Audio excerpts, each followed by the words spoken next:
বিয়ের পূর্বে কোন মেয়ের সাথে কথা বলবি না, খবরদার, তোর যোগ্যতা নেই ওর সাথে কথা বলার। তুই কে রে? বামন হয়ে চাঁদের দিকে হাত বাড়াবি না।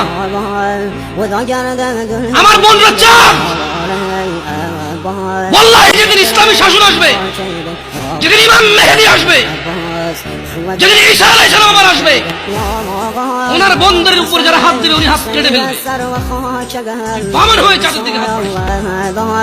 আমার বোনরা চাঁদ।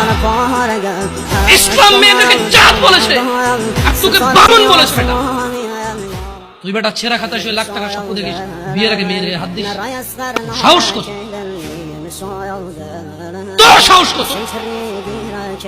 তুই জানিস না মুহাম্মদ সাল্লাল্লাহু আলাইহি সাল্লাম বলছে নেক স্ত্রী দুনিয়াতে যা আছে ওর চেয়ে বেশি উত্তম। তুই কি করে ওর গায়ে হাত দিস বিয়ের আগে?